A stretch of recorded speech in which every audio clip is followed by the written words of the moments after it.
Okay, so what do I do here? Do I make a joke about Blake and Murphy being certified NXT jobbers? Or do I just openly admit that I marked the fuck out for seeing Brian Kendrick, the Brian Kendrick, on my TV screen once again? I'll leave it up to you guys.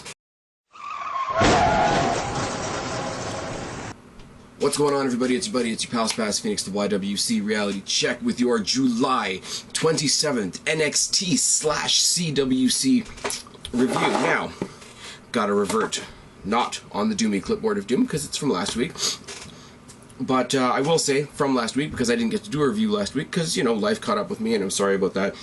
Any of you that follow me on Twitter know that, unfortunately, I wasn't able to do a review last week. In the Cruiserweight tournament last week, we saw Tajiri advance, so marking out and nostalgia all over the place.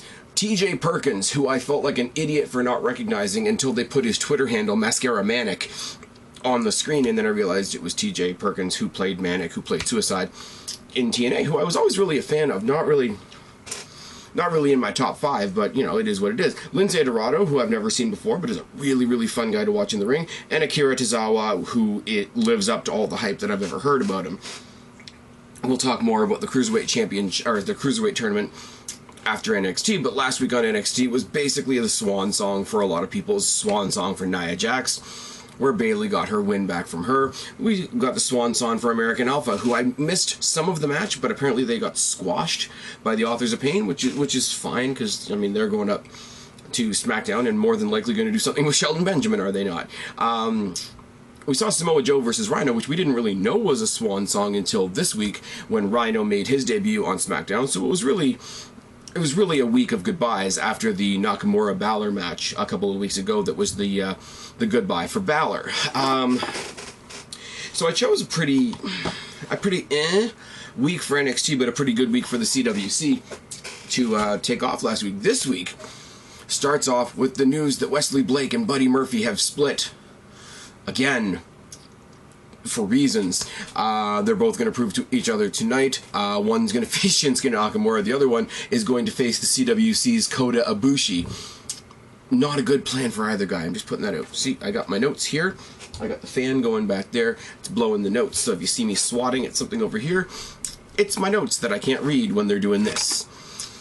Shinsuke Nakamura versus Wesley Blake opened the show. Wesley Blake has new music. It's weird. He's got pretty generic ring gear now.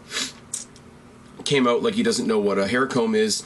And his music is sort of like some weird mellow piano thing, kind of jazzed up a little bit. But, you know, he's facing Shinsuke Nakamura, so it really doesn't matter what his gimmick is. Collar and elbow tie-up ×2 and a headlock by Blake. Kitchen sink, snapmare, and knee drop, mudhole by Shinsuke Nakamura. Mudhole is the story of this match. I'm just putting that one out there. Clothesline by Blake, shower of elbows Ziggler style, chin lock with a post by Blake, back elbow, and a mudhole stomp. Crazy, crazy strikes by Shinsuke Nakamura, high knee into the corner, and some more mudhole stomps. Knee lift, reverse exploder, Kinshasa, Shinsuke Nakamura wins the match. This was basically the opening segment to remind us how awesome Shinsuke Nakamura is, so that William Regal could come out and say that indeed at TakeOver Back to Brooklyn the night before SummerSlam, we are indeed going to get the match that we've all been talking about for a while, which is Samoa Joe versus Shinsuke Nakamura. Regal also includes in this. I was really hoping Joe would be here when I announced this, but he's not. Unlucky Samoa Joe. I'm sure that's not going to factor into anything at the end of the night. Billie Kay versus Santana Garrett. Now, they mentioned a couple weeks ago, Billie Kay made her debut on SmackDown, so why she's back in NXT, I'm really not sure, other than to give her a little bit of a storyline. She had one match against Dana Brooke on SmackDown and lost, but apparently that was enough to turn her into a bitch. That's basically the story that they're going with here.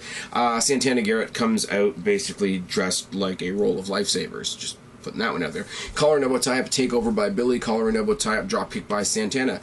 Discus forearm by Billie, who works on the back for a while. Choke in the corner. Armbar suplex by Billie. Neck vice by Billie. Corner spear by Santana. Headbutts, forearms, and a springboard back elbow by Santana. Boot by Billie Kay gets the quick win. They really need to push some people up, because right now the only main NXT women in the division are Bayley and Asuka, and one of them is going to the main roster soon. So if Billie Kay is going to be one of them, freaking Liv Morgan is right there I'm just saying. We see highlights of Bayley being incorporated into the Battleground match from last weekend, and we see Regal and Bayley in the back discussing the possibility of the match that we all know is going to happen, which is going to be Asuka versus Bayley at TakeOver Back to Brooklyn.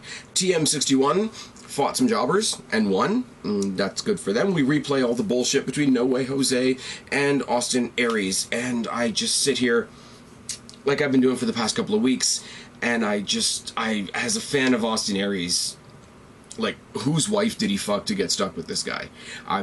No Way Jose is garbage. Absolute garbage. We got a video package telling us that Hideo Itami is coming back next week, which is fucking awesome. Not that it really hasn't been true already, but the international feel of NXT is kind of fucking amazing. We got a lot of people from Australia. Up until recently, we had Finn Balor. We've got Shinsuke Nakamura, Hideo Itami, Kota Ibushi making his NXT debut today. We've got Asuka.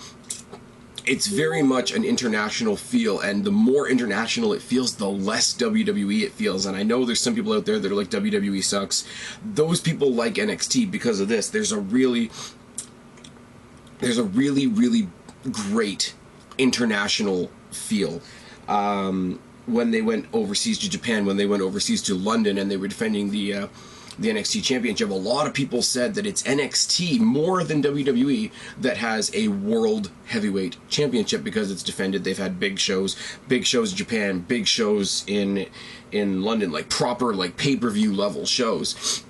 Now, I will say that Survivor Series is happening in Toronto, and I'm going. But other than that, when was the last time WWE had a proper pay-per-view outside of the United States? Now, I will say that Roadblock was kind of a pay-per-view, and I was there for that, and that's in Canada. But Canada, as far as the rest of the world is concerned, Canada isn't really leaving the States. So the countries over in, the Oriental countries and the English countries and the UK area and all those types of places that claim that they've never had a proper pay-per-view, I feel for you. I can't empathize with you because I don't know what that's like, because I've had WrestleMania in my town. I've had other pay-per-views in my town. I'm gonna get Survivor Series. We've had SummerSlam as well, but I just didn't get to go. We need a Royal Rumble, and we've hit the hat trick in Toronto, which is fucking great. We're also getting our first NXT live event in September, which is also fucking amazing. But I've veered very far afield from the point that I'm trying to make. The international feel that they're starting to develop in it, or continuing, I should say, to develop in NXT, is fucking great. No Way Jose fought a guy named Steve Cutler, and I don't care because No Way Jose sucks. They're trying, now that Austin Aries has apparently pissed No Way Jose off, they're trying to do this whole Hulk Banner thing with No Way Jose. He's this fun-loving guy, right, until you piss him off, and then he goes fucking mad tech. But even when he goes mad tech, the crowd is still chanting his like fun-loving chants and whatever, and his music is still the same. And Roddy, and he's still doing the stupid wind-up baseball punch, which is really, really, really retarded. He does away with this guy, Steve Cutler. The crowd loves it. I don't get it at all. And he cuts a shitty promo on Austin Aries after the match. Kota Ibushi versus Buddy Murphy. Buddy Murphy, unlike Wesley Blake, has not changed at all. He's still got the Blake and Murphy music. He's still got the Blake and Murphy gear. Not that it makes a difference, but at the same time it does. It shows lack of effort on his part, or Creative's part, on NXT's part in general. Collar double tap and a headlock and a knockdown by Murphy. Kota Ibushi hits a dropkick twice in a standing moonsault trip on the apron by Murphy, knee in the back, and a head scissor double boot knee press, and Murphy hits him with some slaps. Crazy strikes by Ibushi, obviously. Boot by Murphy, roundhouse kick, and a snap German suplex with a bridge by Ibushi is fucking gorgeous. Mic check into the corner, i.e. face first on the turnbuckle by Murphy, and a kick to the back, corner chops by Murphy, and a running sit-out powerbomb by Kota Ibushi gets the win. The obvious win, in his NXT debut. They're doing this for one of two reasons. Either he's debuting as part of the NXT roster, in which case he has to win against a jobber like Buddy Murphy, or they've got him on NXT for tonight to get more people to watch the Cruiserweight Classic, in which case he has to beat a jobber like Buddy Murphy. good match. I mean, I will say, to give them their fair due, Blake and Murphy served their roles as jobbers quite well tonight, but that's really, really what they did. The one thing I don't like on NXT is when they have a great main event like this, and then they come back for a talking segment. I know that's the complaint that a lot of people have about WWE, but we're almost used to it in WWE. Not to sound arrogant, I expect more from NXT. Before we go to commercial break, or the little NXT WWE Network version of a commercial break, we see Samoa Joe just arriving to the arena. Because, you know, when the show's over, Samoa Joe's just arriving to the arena. I don't get when they do shit like that. But one of the announcers in the back asks him, what do you feel about the announcement? And he's like, what announcement? Well, your match at TakeOver Back to Brooklyn. What are you talking about? Well, Regal announced earlier tonight that you're going to be facing Shinsuke Nakamura. And he says something to the effect of, you know, the disrespect in this place is unbelievable. I'm going to go fix this right now. We get a brief splash graphic that says Bobby Roode is going to be there next week. It doesn't say that he's debuting. It doesn't say that he's fighting next week. But Bobby Roode is going to be there next week. So Hideo Itami returns to action next week. And Bobby fucking Roode. Makes me wonder what the hell happened to Eric Young, if I'm honest. But that's a thing. Samoa Joe, as you can predict, goes out there, talks about the match that was announced earlier on tonight, talks about how Regal didn't ask him, therefore it's not happening. Shinsuke doesn't deserve it, and I didn't approve of this match. Regal comes out, says, well, the English version of my decisions are final, and if you don't fight, you're losing your title. Tells Regal that he's going to regret it because Shinsuke Nakamura is not going to make it to TakeOver. Shinsuke's music hits. He stands at the top and does his weird Michael Jackson bit and poses with William Regal at the top of the stage with a really, really cocky smirk on his face for a babyface. And that's how we end the show. It's all good. Kota Ibushi had a good match. Shinsuke Nakamura had a good match. We've got one match officially announced and one match that we know is happening at TakeOver. So, as we go into that weekend, so far, and I'm gonna skew from NXT just a little bit for a second. So far, Bayley versus Asuka, because it's happening. Let's be real. We are getting Shinsuke Nakamura versus Finn Balor. We are getting Dolph Ziggler versus Dean Ambrose for the WWE Championship. We are getting Finn Balor versus Seth Rollins to establish the WWE Universal Championship, and despite the fact that both of them are on drugs, we're getting Brock Lesnar versus Randy Orton. Oh yes. I love the news, and I was watching Chase's SmackDown review earlier. Talks about how the double standard of Brock Lesnar basically doesn't have to obey the wellness policy because he's a part-timer.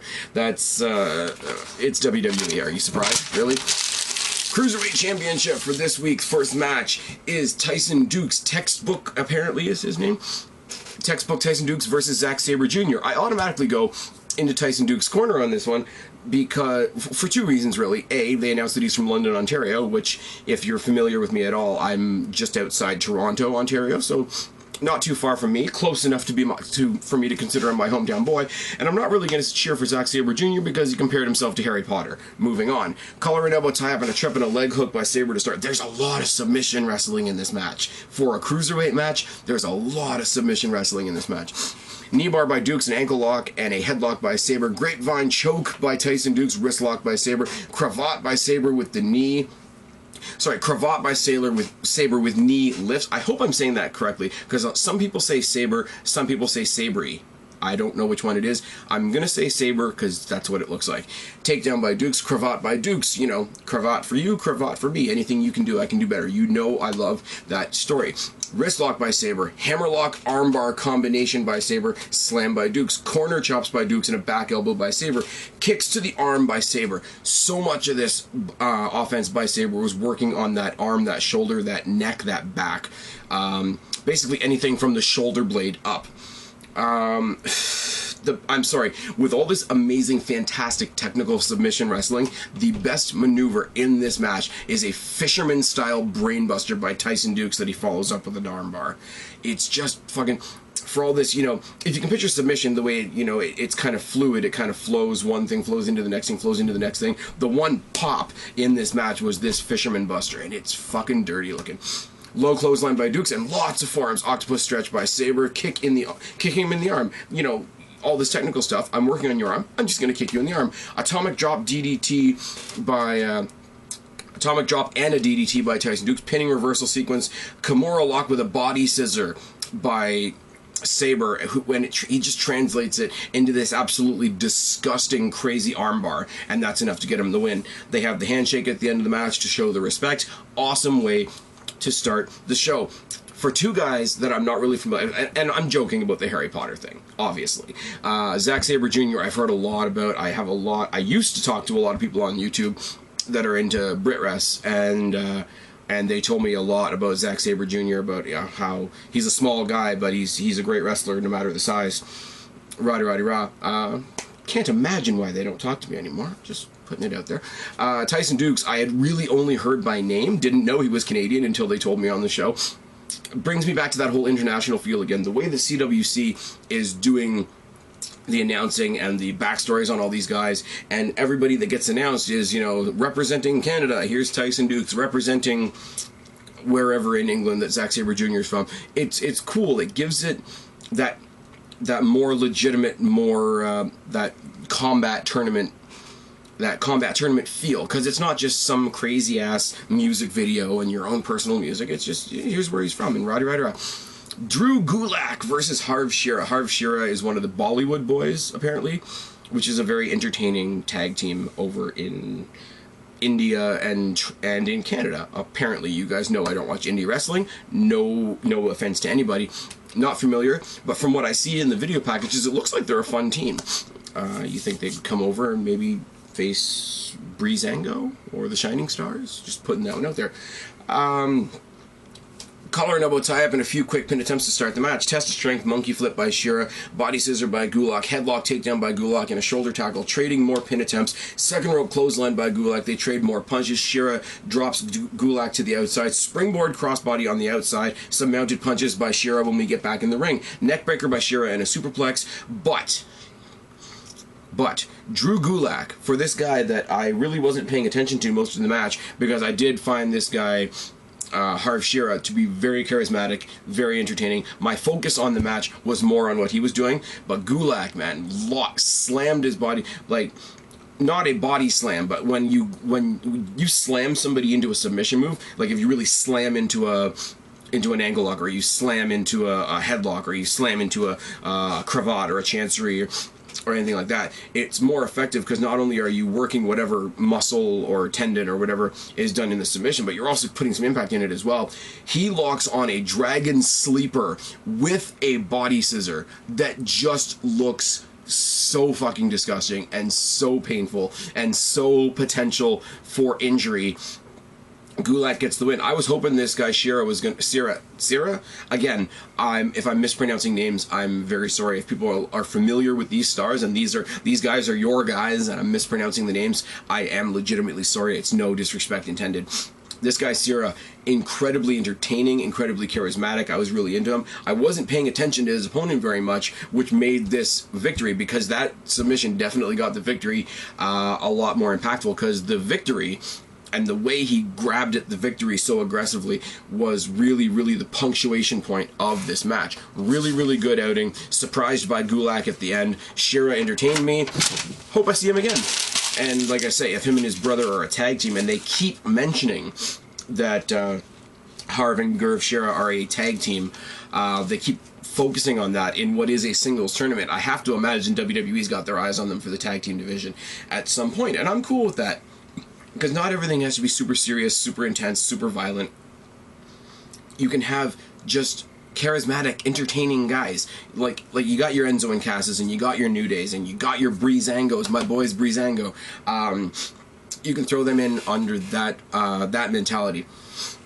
Speaking of things that are disgusting and possibly injury-causing, Anthony Bennett versus Tony Nese. Anthony Bennett comes out with big, tall, jacked-up hair, says he's inspired by Kid and Play, and he's got a separate set of glasses in his afro, which just makes me roll my eyes and say, I've got no time for you. Also, they mentioned multiple times that he's one of the smallest guys in the tournament. He's always used to being an underdog, and you guys know how I feel about that. The whole underdog thing just drives me nuts. I get that it's a cool story. Wrestling has done the underdog thing to death. if you tell me that somebody's an underdog and that they don't have very much of a chance, and, you know, smallest dog in the fight, whatever, you're basically telegraphing to me that that guy is going to win. Didn't happen in this case, but another story for another day. Collar and elbow tie-up, slam by Nese, and a lot of chain wrestling. A headlock by Bennett and a series of leg strikes by Nese. They trade elbow strikes and a trip on the apron by Nese. Super kick on the outside by Nese, a bowling ball off the apron by Bennett, a hangman by Nese, second rope moonsault by Nese. It's really nice. Bigger guy. This guy Nese is a bigger guy, but he hits the second rope moonsault, and it looks really nice because he springs from the apron to the inside of... He's springing from the apron off the ropes to an angled corner to hit the second rope moonsault. It's very... Again, it's the appeal of the cruiserweights, but it's very, very, like, low margin for error type thing. Chops by Nese and a stalling vertical suplex and a body scissor arm drag by Bennett, clothesline and a drop kick. Top rope spike tornado DDT by Bennett was fucking gorgeous. They traded some more punches, a pump handle slam by Nese. Pump handle slam by Nese. Bennett's down on the ground. You figure he's going up for a finisher. Referee stops Nese at the top of the turnbuckle. He's medically tending to Bennett on the ground, like we think something's majorly fucked up or there's a botch. I mean, the cynical part of my brain was like, this is pre-taped. If they botched enough to stop the match, they wouldn't have televised this. But that's just me being an asshole. But Nese, you know, sweeps the referee out of the way, goes for a beautiful 450 splash, and he gets the win. This guy Nese is somebody that I'm going to keep an eye on in the rest of the thing. If I recall correctly, I think Anthony Nese is going to be facing that guy Gulak in the next round, and I have a feeling that will be. I'll borrow a line from JR. That one's going to be bowling shoe ugly. Oh yes, and my time to mark out. I didn't even care if he won, but if you watch SmackDown last time there was a draft, last time there were 2 sets of tag team titles. You remember London and Kendrick. London and Kendrick, who were a team for a long time. And then London left. Then you had the Brian Kendrick. He had Big Zeke as his bodyguard and all that. Fucking... At the time, I was younger, I thought, look at this kid. He was trained by Shawn Michaels. This kid is the next coming of... I'm calling him a kid. I don't... Again, no disrespect. This guy is going to be the next Shawn Michaels, I thought at the time. And then he kind of faded away. Apparently had some personal... sorry, guys. Sinuses and all that. Apparently had some personal issues that he dealt with. He talked about it very openly in his introduction video for this. Apparently had some personal issues he was dealing with, and apparently at the time in the WWE he was an asshole to work with. He realizes that now. He's taking his second stab. He took another job so that he could wrestle on the independents. Rah-de-rah-de-rah. Really cool thing. He looks so slim and gaunt, and I look him in the face. I know he's an older guy. He's probably one of the older guys in the tournament, next to Tajiri, who also advanced, interestingly enough. But when I saw him at first in his first interview, he didn't look healthy to me, but he showed a lot in this match. It wasn't very long. Anyway, sorry, lost in my notes. Kendrick wrestles the arm right away, working on the arm, like stomping away at the arm, beating away at the arm, trying to wrench it, trying to get an arm bar or a wrist lock or something like that on it. Headlock. Oh, sorry. He's fighting some guy named Raul Mendoza, whose entire introductory promo had to be translated. So, yeah, he's not advancing, is he? No. Not to be racist, I'm just putting that one out there. Kendrick wrestles the arm, like I say. Headlock by Raul, reversed by Kendrick into a tackle. Head scissor by Raul again. They trade punches and chops. Raul locks him, puts him face down, locks him in a leg lock, picks him up by the locked legs, and does what the announcers compare to a Cesaro swing, but it's really not. And he ends it with a face plant. And it was really cool, but it's... again... I'm backing up Daniel Bryan. B, I know what I know about wrestling tells me that Brian Kendrick's going to win. And Daniel Bryan, on commentary, incredibly biased, also tells me that Brian Kendrick's going to win. Boot by Kendrick, rakes the eyes and the face. He's working on the face, and it's just... Apparently, they point out the fact that the guy's got braces. He's a fucking grown-ass man. He's got braces because he wants his teeth to stay pretty. But Kendrick rakes the face, and he rakes the eyes, and he, like, smashes his face into the turnbuckle, and he basically makes him eat the ring rope. And then he kicks the back of the head. He does, if anybody remembers American History X, the smiley on the curb. Basically, he does that on the ring rope, which we all know is as hard as cable and not soft at all, and then he kicks the rope back into his face. So when he gets back up from all of that attention on the face, the guy's face is legitimately busted open. His lips are all fucked up because he's got fucking braces and he's getting hit in the face. And here's the thing you love to see and hear on WWE programming: the announcers acknowledge the blood. Oh yes.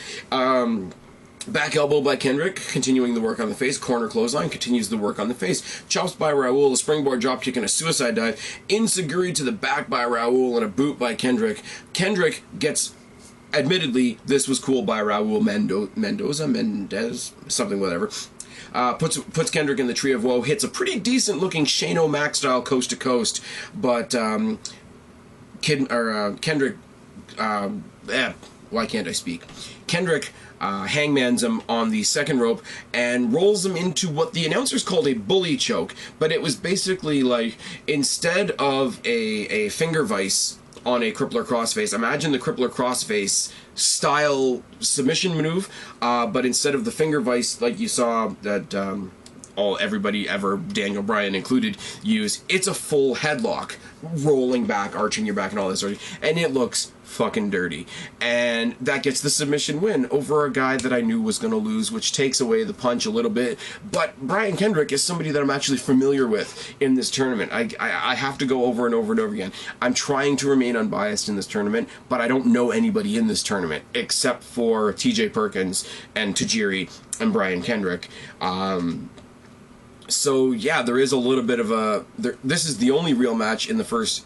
other than the Tajiri match and the TJ Perkins match. These are the only few matches where I can have a thing where I can actually say, you know, my guy won or my guy lost. I'm cheering for Brian Kendrick. I'm glad to see him back. I mean, in an age where we might be getting Carlito back on SmackDown, where we've got Rhino back, we know we're getting Shelton Benjamin back, there's always the rumors about my boy Jeff Hardy and Kurt Angle. I don't mind seeing Brian Kendrick back on my television screen, and I hope he stays. I know he is getting a lot of shit because he chained Eva Marie, and Eva Marie still sucks, but whatever. A lot of fun, this one. A lot of fun. He's still keeping up that cocky asshole swag that he had back in the day when he had Big Zeke backing him up, but he's doing it with a grump, like he's got the cocky young guy swag mixed with like an older grumpy old man aggression to him, and I think it's really working. When you see they used his music from like 10 years ago too. I think the piece of music is called Man with the Plan, and he does the little half step that he did around the ring back then now, and that just I don't care if it makes me a mark, it takes me back. I fucking love it. So yeah, Anthony Nese, Drew Gulak, whoever the guy was in the first round, whose name I can't remember now, and Brian Kendrick advance. At the end of next week, that will be the last first round.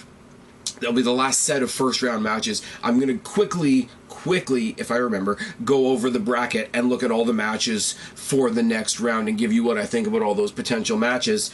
Until then, I hope you guys have liked this video. Anybody that I've talked about here that I've said anything positive or negative about that you guys are more familiar with than me, please give me feedback. Please tell me more about these guys, because I've told you I'm not going to seek these guys out. I'm really not, and that's not because I don't respect them. It's just because WWE on its own gives us so much fucking wrestling to watch. I'm really not. I'm not even watching TNA anymore. I gave up watching TNA last year. I just watch WWE. The brand extension is fucking huge. You guys have seen what I've been doing on this channel this week with that. I did Raw, I did SmackDown, I did NXT, I did the CWC. I'm doing Ask the Phoenix tomorrow if I'm not totally dead. If I am totally dead tomorrow, it might have to wait till the weekend. I'm watching a lot of stuff. But if there's somebody that I've mentioned on this show tonight that I should keep more of an eye on, of the winners, I mean, you know, give me your 2 cents. If you're familiar with these guys, tell me a little bit what I need to know about them going into the next round, because I will, like I say, be talking about those next brackets next week. It should be a lot of fun. And like I say, NXT, Kota Ibushi and Shinsuke Nakamura really owned that show, and that made it a lot of fun. Kota Ibushi, I hope he's staying. I hope it wasn't just to promote the Cruiserweight Classic. I hope he's actually been signed to NXT, because that will be a lot of fun for a lot of people. Kota Ibushi, Hideo Itami, and Shinsuke Nakamura, all on the same brand will be fucking killer. It just will, and I'm having a lot of fun. This has been a great week for wrestling. The amazing start for Raw, the polarizing start for SmackDown Live, NXT trucks on, Cruiserweight Classic trucks on. As I say, if I can get it out tomorrow, Ask the Phoenix will be out tomorrow. Big week for wrestling. Lots of things popping for the SummerSlam weekend already. Hope you guys are excited. Hope I've been able to share some of my excitement with you. I've been Spaz, your YWC Reality Check. Subscribe up there. Talk down there. Start a conversation. Keep all these conversations going. Don't be a stranger. I'll talk to each and every last one of you later, but for right now, I'm tagging out. Bye, guys. Freak like me.